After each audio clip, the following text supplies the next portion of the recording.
Ready start. परिच्छेद.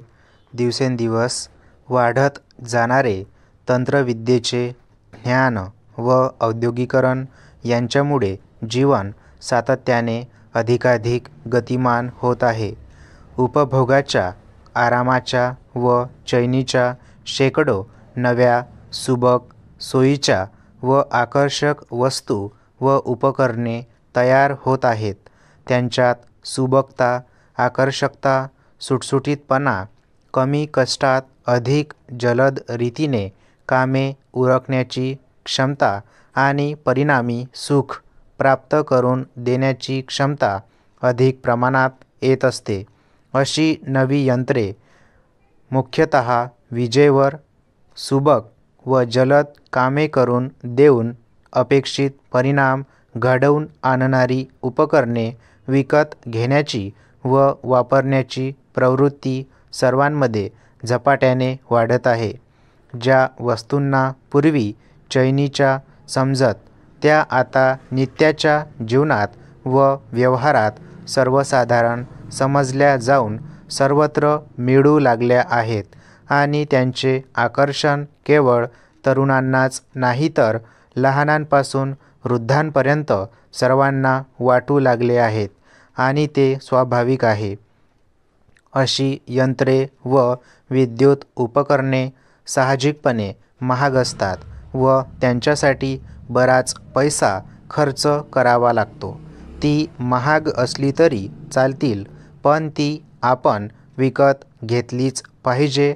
त्यासाठी मग काहीही करायला लागो अशी तीव्र आकांक्षा लोकांच्या मनात उद्भवताना दिसते. परिच्छेद. सुख साधने मिळवण्याचा हव्यास लोकांमध्ये मोठ्या प्रमाणावर वाढत आहे. लागणारा पैसा सरळ मार्गांनी व प्रामाणिकपणाने मिळू न शकल्यास इतर कोणत्याही अप्रतिष्ठित आणि अनीतीच्या मार्गाने म्हणजे चोरून, फसवून, लपवून, खोट्या पावत्या देऊन किंवा पावत्या न देऊन ऐन-केन प्रकारेण मिळविण्यास सध्या लोक मोठ्या प्रमाणात तयार झाले असून असे वागण्यात त्यांना काहीही गैर, वाईट, अयोग्य वाटत नाही. म्हणजे अनीतीने वागून पैसा मिळविता कामा नये. मग भलेही चैनीला मुकावे लागले तरी चालेल असे कित्येकांना वाटत नाही. एखाद्या अमार्गाने व अशुद्ध साधनाने व्यावहारिक व व्यावसायिक यश व समृद्धी लाभत असल्यास त्याच्या अनैतिकतेचा फारसा बाऊ करण्याचे आणि अनीतीने अस्वस्थ व्हायचे कारण नाही, असे या लोकांना वाटते.